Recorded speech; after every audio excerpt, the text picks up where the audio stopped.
Le projet Arabasca, c'est comme un éléphant dans un corridor. Là. On ne peut pas le contourner. Il arrache les murs, il arrache les cadres. Et pour prendre les paroles d'André Belle-Isle, il parlait d'un dinosaure blanc plutôt que d'un éléphant blanc.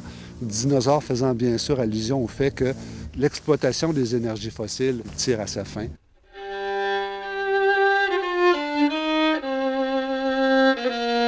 Je fais appel au gros bon sens. Imaginez-vous 10 minutes que Arabasca, il reste installé près de chez vous. Que diriez-vous? C'est facile de dire déménager, mais pour aller où? Nous sommes ici sur notre ferme depuis 3 générations, et plus tard 4 générations. Arabasca a-t-il le droit de bouleverser nos vies ainsi? Moi, je dis non. Je pense à l'avenir de mes enfants et petits-enfants.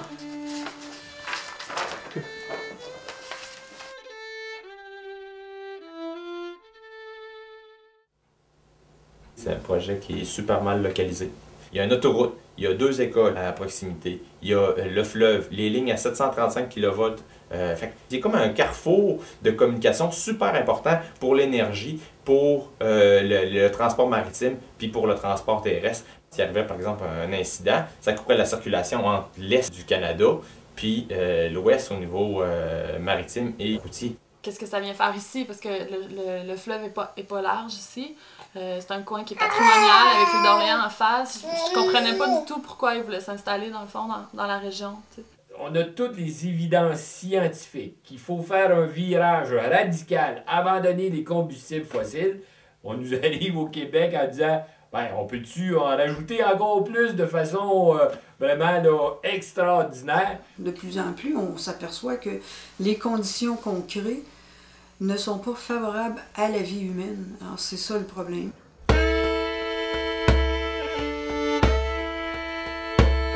Est-ce que les gens sont bien informés? Ils sont informés, mais dans bien des cas, ils sont désinformés ou mal informés. Okay? Alors, quand on nous arrive avec ces projets-là, il y a toujours la même affaire. Ça va être bon pour l'économie, ça va créer de l'emploi, da. Puis ceux qui font ces affirmations-là ont beaucoup d'argent, beaucoup de moyens. Donc, beaucoup de monde reçoivent cette information-là, ne sont pas capables de la situer dans le contexte et y croient. Puis ils sont pas malhonnêtes pour autant, ils sont juste mal informés. On n'a pas eu d'informations autres que l'information du promoteur à gros coups de millions. Là. On peut pas dire que la population des Visaines est d'accord si, dans le fond, l'information qu'on a eue vient juste d'un côté.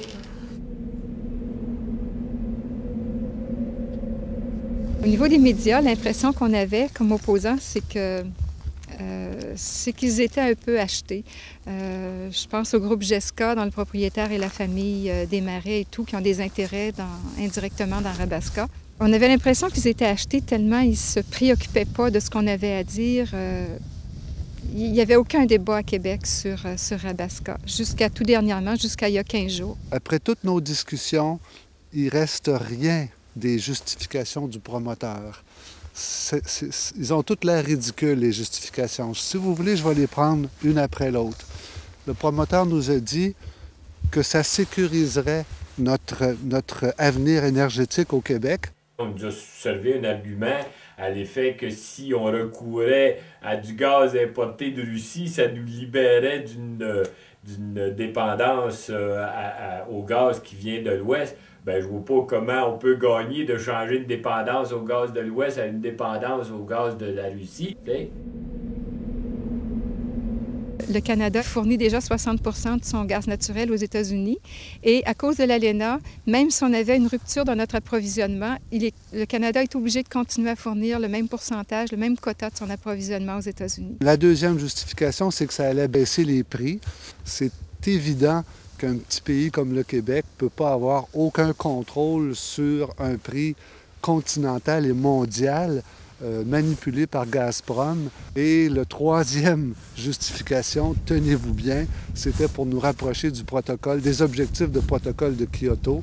Ça n'a même plus besoin de commentaires aujourd'hui.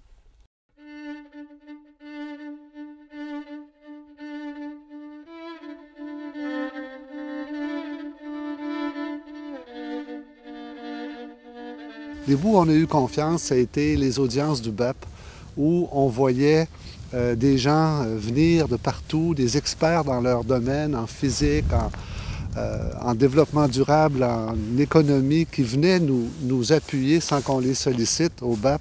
Les gens ils ont soumis des dossiers vraiment fouillés, etc. Ils ont travaillé fort. Là. Puis ça a été comme tassé du revers de la main, sans plus de considération. Comme si ce travail-là, c'était c'est juste des citoyens qui ont fait ça, ça n'a pas d'importance. Le bureau dit on va compenser les pertes, par exemple. Il y a des espèces qui vont disparaître, mais on va compenser les pertes. Ou oui, il y a une tourbière, mais on va compenser les pertes. Mais compenser comment? Comment on peut compenser la perte d'une tourbière? En argent? Est-ce que vraiment...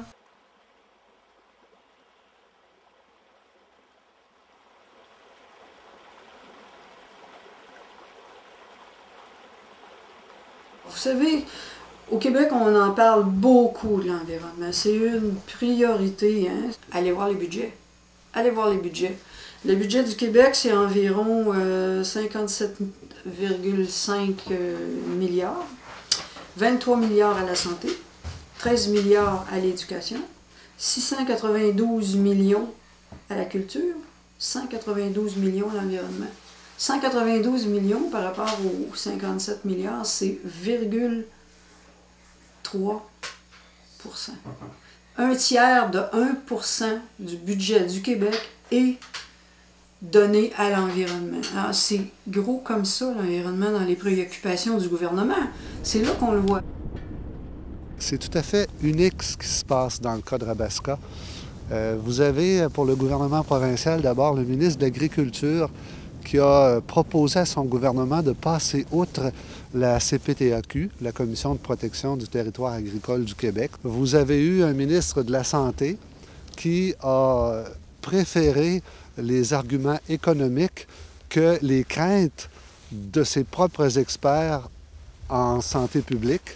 Vous avez une ministre de la Culture qui nous disait que ça ne pouvait pas déranger l'île d'Orléans, un terminal méthanier, on ne le verrait pas. Bien, moi, je peux vous dire, puis on la voit, l'île d'Orléans d'ici, le terminal méthanier va faire partie, si jamais il existe, du paysage de l'île d'Orléans dorénavant. Le fait que l'ancien chef de cabinet Jean Charest était avant à Gaz Métro. Le fait que les Desmarais, qui sont des grands amis du gouvernement libéral, siègent sur le conseil d'administration de Suez, qui est une multinationale qui est partie prenante dans le projet. Ce gouvernement libéral-là, il nous donne vraiment l'impression qu'il livre une commande et qu'il exécute une commande coûte que coûte. J'ai préparé 2 mémoires, un mémoire sur les plantes menacées, puis un autre sur la tourbière qui va être détruite. Rabaska, dans son étude d'impact, a dit à plusieurs reprises que c'est une tourbière perturbée, puis ça vaut rien cette affaire-là. Donc, ça va être une perte totale, mais c'est un impact faible. Hey, une perte totale d'une tourbière, un impact faible, ça n'a comme pas de bon sens. Les tourbières sont les plus grandes réserves d'eau au monde, plus qu'un lac. Il y a une plus grande valeur comme réserve d'eau dans une tourbière que dans un lac. Les tourbières aussi, c'est un détoxifiant. L'eau qui arrive est parfois chargée de pluie acide, parfois chargée d'ammoniac. Les plantes qui sont là vont comme ramasser les éléments toxiques puis laisser aller l'eau. Il faut penser aussi que c'est ce qu'on appelle un puits de carbone, c'est-à-dire que le carbone est prisonnier des plantes. Et dans les tourbières, ça ne se décompose pas. La tourbière qui est là, on pense qu'elle a pas loin de 10 000 ans. Et donc, c'est des végétaux qui sont là. Ceux qui sont dans le fond là, de la tourbière, ça fait 10 000 ans qu'ils sont là. Alors, quand on va détruire ça, alors ce carbone-là va retourner à l'atmosphère puis on va créer des gaz à effet de serre.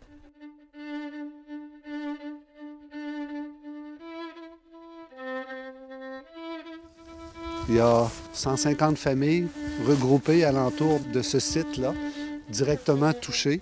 Les premières familles sont à moins de quelques dizaines de mètres des limites du projet. On voit les où, il n'y en a pas à vendre des terres en campagne, prix abordable. Moi, les demander dans la ville, c'est pas mon... C'est ma mort, c'est ma mort. C'est comme un petit paradis ici, là, puis on parlera de ça. Pourquoi? Pour de l'argent, que de compagnies étrangères qui veulent s'emplir les poches. La vie des gens, c'est plus important que l'argent, ça.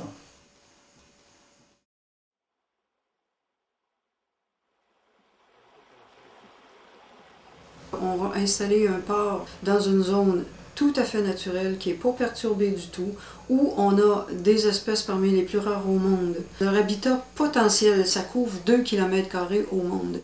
Qu'est-ce que ça veut dire, la disparition d'espèces? Ça veut dire des perturbations majeures de l'environnement. Et qu'est-ce que ça veut dire, ça? Est-ce que ça a des répercussions sur les humains? Moi, j'en suis absolument certaine. Tout se tient. Tout se tient. Et si on fait disparaître des espèces, c'est nous aussi qu'on fait disparaître, là.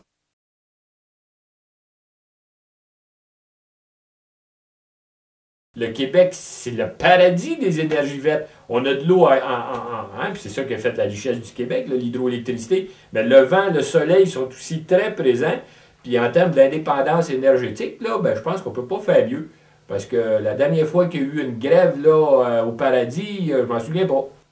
C'est vraiment une question nationale, c'est pas une question locale de Lévis. C'est vraiment une question de qu'est-ce qu'on veut faire avec notre développement au Québec. Moi, je pense qu'il faut que les Québécois se rendent compte que c'est nous qui sommes en train de faire ça. C'est pas en Australie ou en Afrique du Sud, c'est dans notre Saint-Laurent. C'est chez nous qu'on doit commencer ce qu'on appelle la décroissance. Mais la décroissance, là, c'est pas nécessairement quelque chose qui va nous rendre pauvres, faméliques, tristes et malades. Là, t'sais. La décroissance, c'est de dire, as-tu besoin d'avoir un char plus gros ou as-tu besoin d'avoir 15 télévisions? Ou, c'est bon, tout nous pousse à consommer de plus en plus, mais ça n'a pas de bon sens. Si tout le monde sur la planète voulait consommer comme les Canadiens, c'est pas une planète qu'on aurait besoin, c'est 5-6 planètes. C'est une image qu'on connaît, mais c'est vrai pareil. Je tiens à faire remarquer que c'est la première fois que tous les groupes environnementalistes du Québec se rejoignent dans un projet comme ça. Dans le cas du terminal méthanier Rabaska et des terminaux méthaniers en général, tous les groupes environnementalistes au Québec font partie du collectif national comme membres actifs ou appuis. Il faut toujours garder à l'esprit que l'économie est au service des gens et c'est pas aux gens d'être au service de l'économie. Levez-vous, n'ayez pas peur de vos idées, n'acceptez pas l'inacceptable. À ce stade-ci, il faut que les gens sortent dans la rue. Là.